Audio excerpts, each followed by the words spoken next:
Shalom.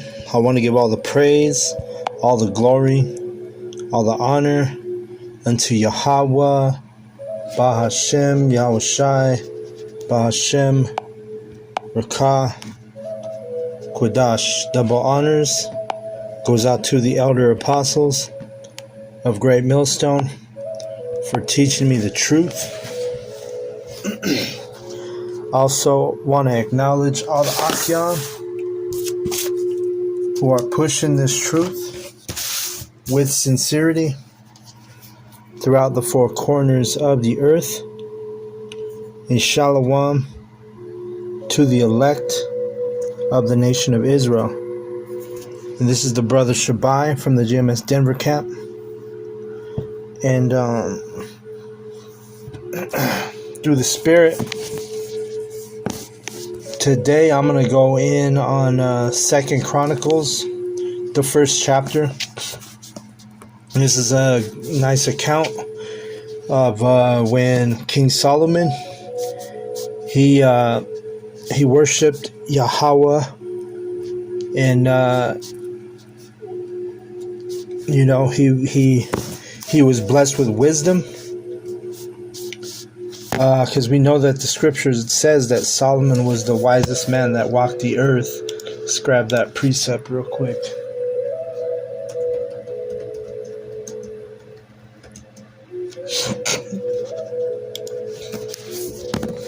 It's going to be in 1 Kings. And the thing is wisdom is something that, brothers, we should be praying for wisdom, just like our forefather King Solomon, which we know through the Spirit King Solomon was Yahushai. All right, that's why it makes sense that he this verse that I'm about to read, 1 Kings 3:12, it says, "Behold, I have done according to thy words. Lo, I have given thee a wise and understanding heart, and heart is mine." Okay. This is so that there was none like thee before thee, neither after thee shall any rise like unto thee. Okay. And this is speaking about Kings. Well, you know what? I should have started at 11. Let's start at 1 Kings 3:11.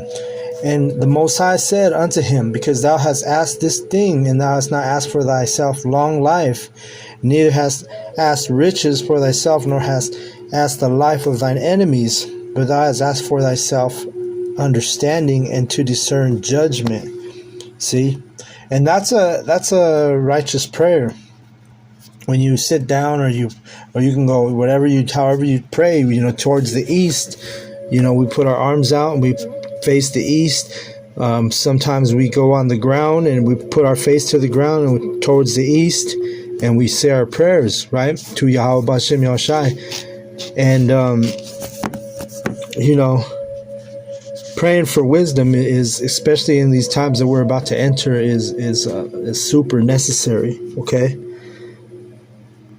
And it shows you how we are growing in this ministry, this truth, because we don't sit there and pray for a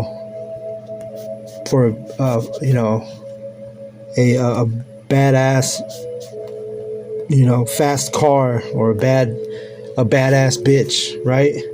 Or a big ass mansion to live in. We're not praying for those type of things, material things. We're praying for wisdom, okay? Because wisdom is what's going to keep us in these days that we're coming into, okay?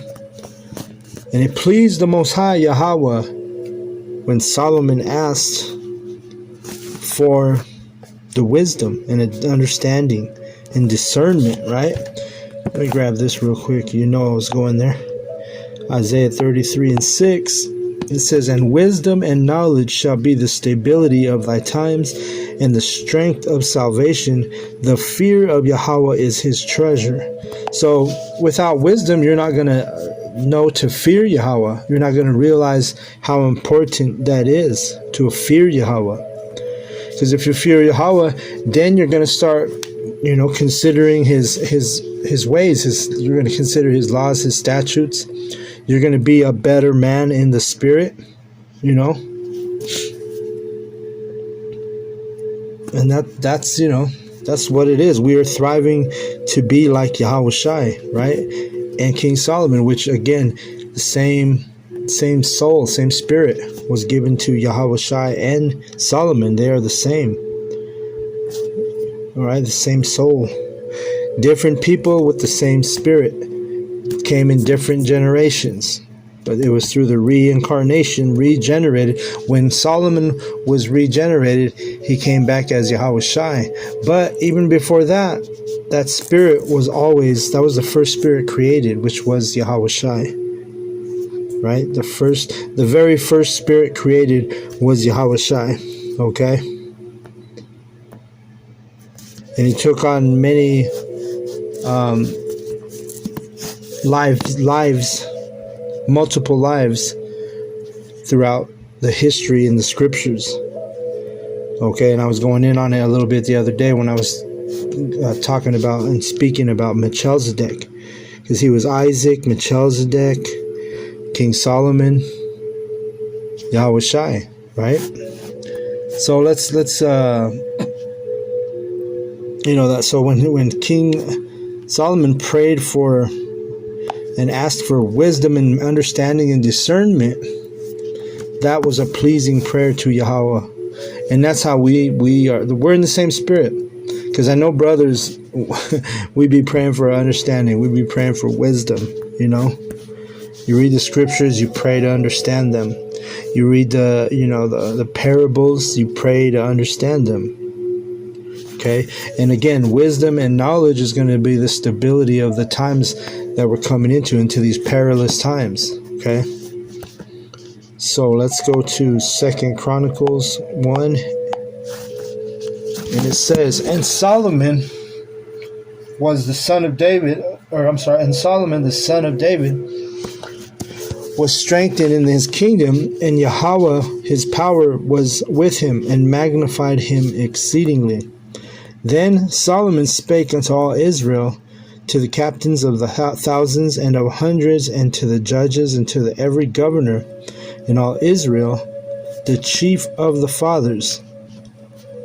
So even, when he was, in his father's stead, or the successor to being the king of Israel, he did a wise thing. He counseled with his fellow, his subjects who were his leaders under him, his captains, right? So Solomon and all the congregation went with him, and all the congregation with him went to the high place that was at Gibeon. For there was a tabernacle of the congregation of the Most High, which Moses, the servant of Yahweh, had made in the wilderness. And the Gibeon, that word Gibeon, it means like a city on a hill, a high place, right? So let's keep reading. But the ark of the Most High had David brought up from Kirjath Jearim to the place where David had prepared for it, for he had pitched a tent for it at Jerusalem. Moreover, the brazen altar, and brazen is a type of metal, all right, like gold, like silver. It says that Bezaleel, the son of Uri, the son of Hur, had made. He put before the tabernacle, put before the tabernacle of Yahweh, and Solomon and the congregation sought unto it. And Solomon went up thither to the brazen altar before Yahweh, which was at the tabernacle of the congregation, and offered 1,000 burnt offerings upon it. All right, so that was a great offering. Okay, it wasn't like Cain. When Cain, Cain's offering was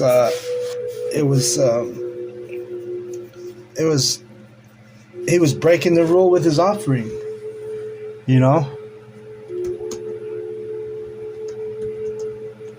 His offering was rejected, right? Let's go to that real quick.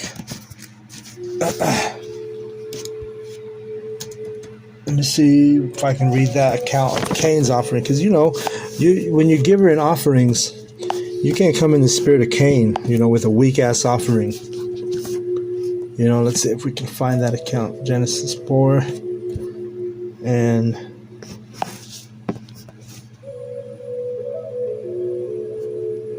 Okay, here we go. Let's just read 4 and 1. And Adam knew Eve his wife, and she conceived and bare Cain, and said, I have gotten a man from Yahweh. And she again, to know a woman is to have sex with them.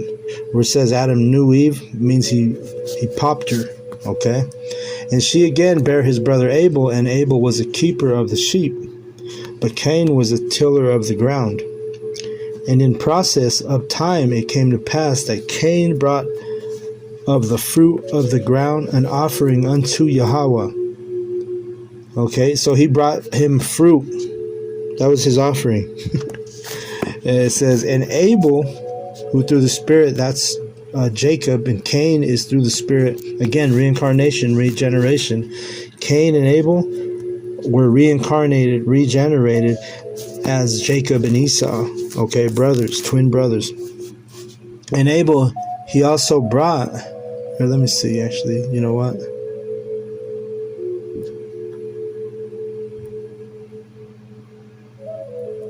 It says, and in process of time it came to pass that Cain brought of the fruit of the ground an offering unto Yahweh.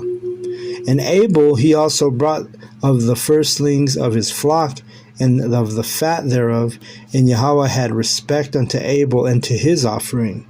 All right, and in the Spirit, just think of Jacob and Esau, because Abel was Jacob, Cain was the same spirit. That's Esau, Edom, the so-called the wicked. So he had an unfit offering, okay? He brought fruit instead of a firstling of his flock. Like you were supposed to basically give the best of your flock unto the Heavenly Father when you did an offering. It says, but unto Cain and to his offering he had not respect. And Cain was very wroth and his countenance fell. All right? So his offering was rejected by Yahweh, while his brother Abel, so going back to the point here in 2 Chronicles 1, the offering that Solomon made was a magnificent offering, right? It says in verse 6, I'll read it again. And Solomon went up hither to the brazen altar before Yahweh, which was at the tabernacle of the congregation, and offered 1,000 burnt offerings upon it.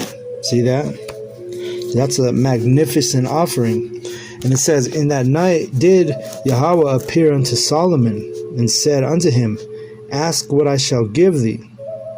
And Solomon said unto the Most High Yahweh, thou hast showed great mercy unto David my father, and hast made me to reign in his stead. Now, O Yahweh, the Most High, let thy promise unto David my father be established. For thou hast made me king over a people like the dust of the earth in multitude, because the Israelites are innumerable, okay? There's so many of us, okay? So King Solomon was humbled. He was like, yo, man, I'm the king of all these people. You know, just think about all the so-called blacks, Latinos, and Native Americans on the planet Earth, and being the ruler over all of them. All right, that's what King Solomon was dealing with. You see, he was the head of that nation, Israel. Give me now wisdom and knowledge, that I may go out and come in before this people, for who can judge this people that is so great? You see that? And again, we are a great people, not only in numbers, but because of being the chosen people of Yahweh B'Shem Yahushai, right? Deuteronomy 7 and 6, it says, for thou art an holy people unto Yahweh thy power. Yahweh the Most High hath chosen thee to be a special people unto himself, above all the people that are upon the face of the earth. You see? Now let's read the second one. Yahweh did not set his love upon you, nor choose you, because you were more in number than any people, for ye were fewest of all people. And that's, because we were scattered. So when we're scattered, you're going to have, that's why we were the fewest among the people. Because you had Israelites in every nation scattered. But overall, we are the in numbers, we out we outnumber all the nations, man. The heathen, they can't even come close. Even, if you look at America, right? You look at Babylon. You look at ancient Egypt. Ancient Egypt, they were threatened. Pharaoh was threatened by the way we were increasing, right? They were like, yo, man, these Israelites are going to join with our enemies and overcome us, overtake us, right? Let's get that real quick.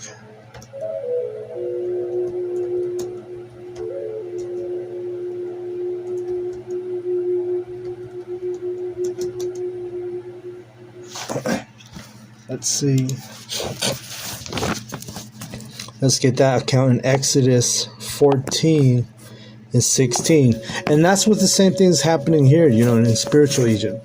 That's why he's trying to exile or deport the Northern Kingdom right now. He's working on Northern Kingdom right now. But eventually it's going to be all the tribes, right?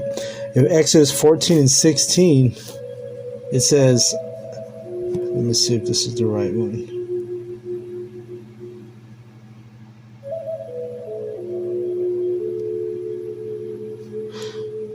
Let's see, I don't think this is the one I wanted.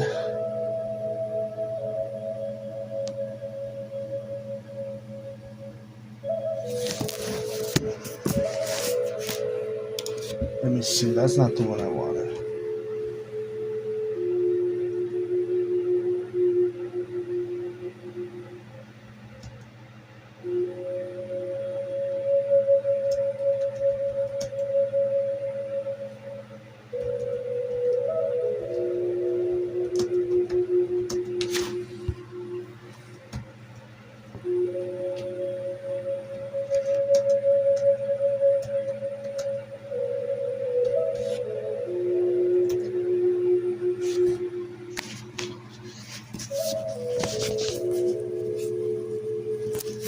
Okay, this looks more like it.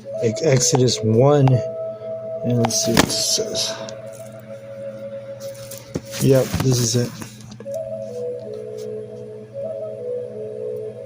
Yep, here it is. This is the one I wanted. It says, and the children of, verse 7, we'll start at 1 and 7, Exodus. And the children of Israel were fruitful and increased abundantly and multiplied and waxed exceeding and mighty, and the land was filled with them. That's how Babylon America is, Like, I'll tell you where I live. I've been living here for a long time, in this area in basically north of Denver. Listen, there's been, when I first moved out here with my family, as a kid, with my parents and my brothers and sisters in the flesh, we were like the only so-called Hispanic family in this area, right? And I remember going to school, I was, I think there might have been one other Hispanic, so-called Hispanic people in my class or my grade or whatever. And even in high school, it was not that many so-called blacks, Latinos, or Native Americans.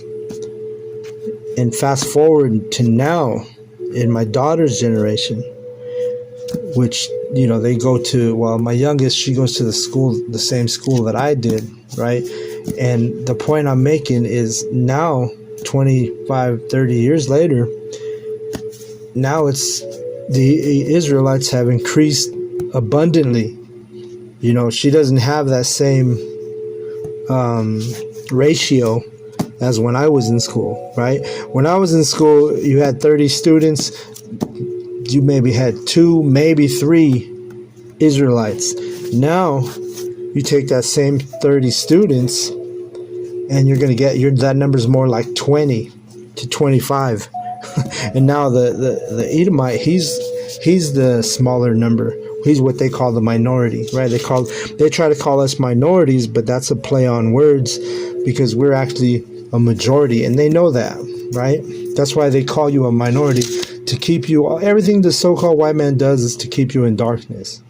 He calls you a minority, but you're actually the majority. And the children of Israel were fruitful and increased abundantly and multiplied and waxed exceeding mighty, and the land was filled with them. Now there arose up a new king over Egypt, which knew not Joseph, and he said unto his people, Behold, the people of the children of Israel are more and mightier than we.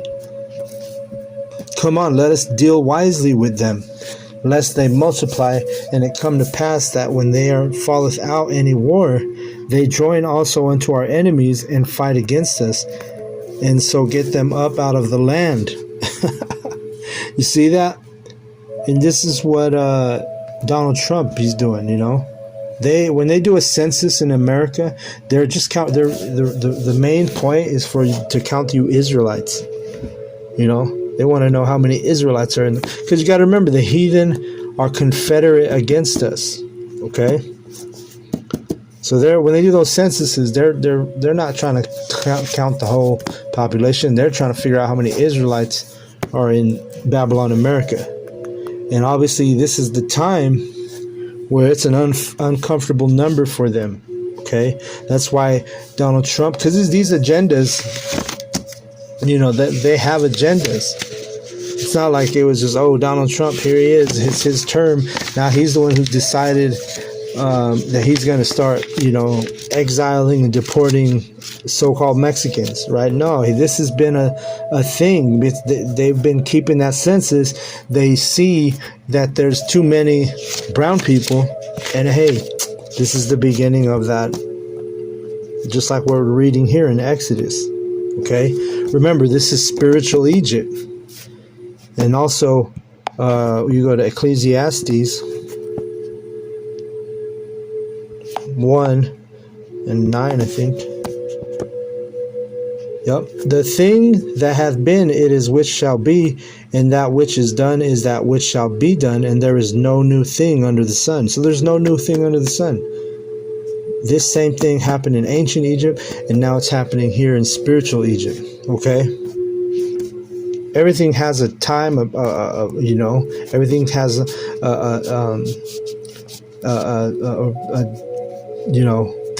day to come to pass, right? Just like the prophecies.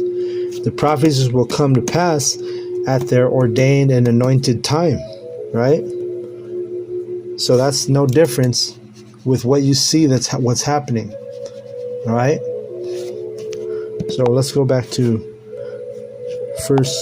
Second Chronicles 1, and I'll read 10 again. This is King Solomon praying for wisdom. Give me now wisdom and knowledge, that I may go out and come in before this people. For who can judge thy people that is so great? And the Most High said to Solomon, because this was in thine heart, and thou hast not asked riches, wealth, or honor, nor the life of thine enemies, neither yet hast asked long life, but hast asked wisdom and knowledge for thyself, that thou mayest judge my people, over whom I have made thee king. You see that?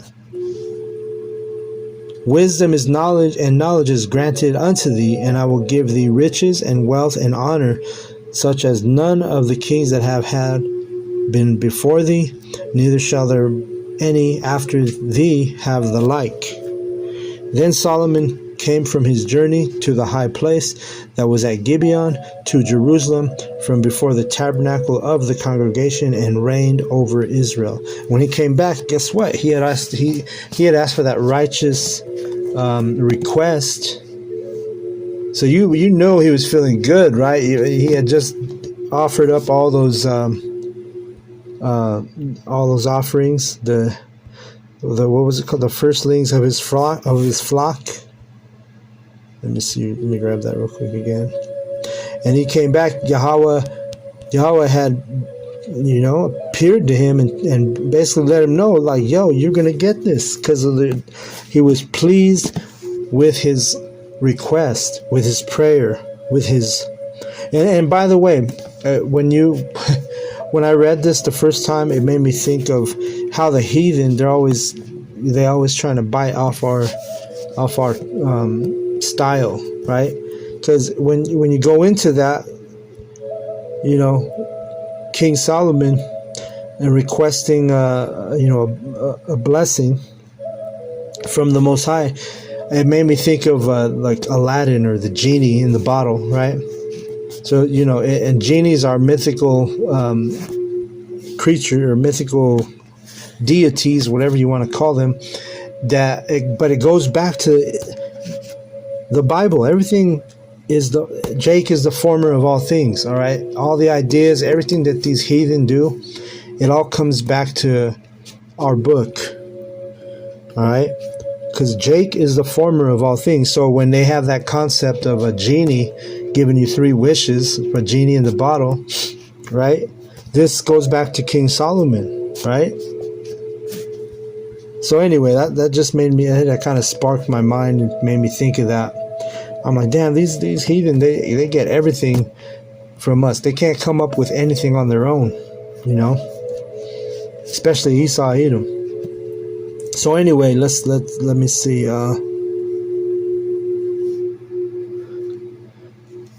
Where did I stop? It says, verse 13, then Solomon, I read that part. 14, and Solomon gathered chariots and horsemen, and he had 1,400 chariots and 12,000 horsemen, and he placed in the chariot cities and with the king at Jerusalem. And the king made silver and gold at Jerusalem as plenteous as stones. So he had a grip of gold, man. He had an abundance of gold, compared them to stones. And cedar trees made as he had sycamore trees that are in the vale for abundance. All right. So can you imagine how much gold? And then don't forget, remember, what's her name? Queen of Sheba. She brought Solomon gifts of, gold and different gifts she brought to him. And that was just that one account, King Solomon, man, he had it all, man, from the women to the gold to the riches to the, everything. And he knew everything, right? Tells you that in the Apocrypha.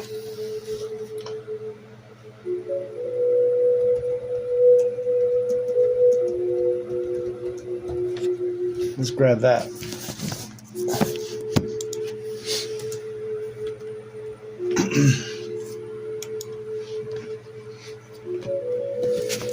Let me keep reading this though. It says, and they fetched up and brought forth out of the Egypt a chariot for 600 shekels of silver, and a horse for 150. And so brought they out horses for all the kings of the Hittites and for the kings of Syria by their means. Okay. So the point being is Solomon had everything, man. He was blessed beyond any other king before him or after him, with wisdom and riches. Donald Trump, he thinks he's got it going on as the king of Egypt right now, right? But he's going to be humble. The Most High is going to take all those riches that these Edomites have, and it's going to be restored to the rightful owners, which are the Israelites. The scriptures speaks about the world being made for our sakes, and all the elements of the world, those all belong to the Israelites. Okay, Wisdom of Solomon 7 and 17. It says, this is Solomon. Let me see.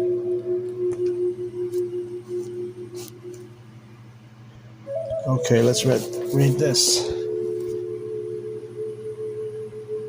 It says, the Most High hath granted me to speak as I would, and to conceive as is meet for the things that are given me, because it is he that leadeth unto wisdom, and directeth the wise. Okay? So, even when King Solomon was requesting for that discernment and understanding, the Most High put the Spirit on him to request that. Remember, he knows our thoughts, right? Before we ask, he knows what we want. He knows our desires before we even ask. There's a scripture that speaks on that too. All right, let me see if I can get that real quick.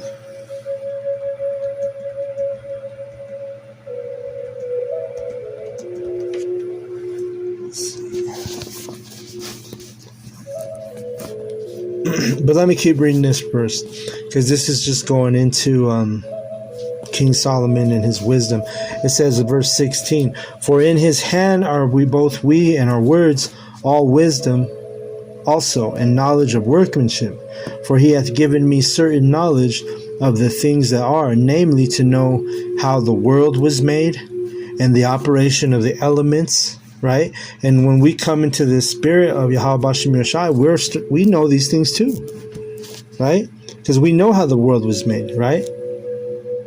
Ephesians 1, we know that we were there. We were part of if we're of that number, the Elohim, the first fruits, we were right there with Yahushai, who again is King Solomon, the same spirit, same soul. We were there creating, the earth before the foundation. So we know, and it's all about a book of remembrance. So it is all about coming back into remembrance and being refreshed of things we knew from the past. It says he says, "For he hath given me certain knowledge of the things that are, namely to know how the world was made, and the operation of the elements, the beginning, ending, and midst of times, the alterations of turning of the sun, and to the change of the seasons, the circuits of years, and the positions of stars." Right? So he knew astrology, the natures of living creatures and furies of the wild beast. He knew about the animals, the violence of winds. He knew about the weather, and the reasonings of men. He knew philosophy. He knew, he was Solomon. He had all the wisdom. But remember, the fear of Yahweh is the beginning of wisdom. So that's where it starts, is having the fear of Yahweh. All right? The diversities of plants and virtues of roots. All such things are either secret or manifest, them I know. See, and why? Because he's a prophet. The Lord gives his secrets unto the prophets. That's why we know things that other people don't know. All right, because we're in the spirit of Yahweh Bahashim Yahushai and King Solomon, right? Because Yahushai and Solomon, again, same spirit. So we know these things, and the more we have experience and grow in this truth and in this wisdom, we become like our righteous forefathers, and we hope to be in that number of the 144,000, the elect, the prophets, the servants of Yahweh Bashem Yahushai. Because we know, unlike these other people, we know what that entails. We know what the reward is. We know what the blessings is. We know that being joint heirs with Yahushai, right? So anyway, I'm going to go ahead and close out on that. I want to give all the praise, all the glory, all the honor unto Yahweh, Bahashem, Yahushai, Bahashem, Ka, Kodash. Double honors goes out to the elder apostles of Great Millstone for teaching me the truth. Also want to acknowledge Alakim, who are pushing the truth with sincerity throughout the four corners of the earth. Shalom to the elect.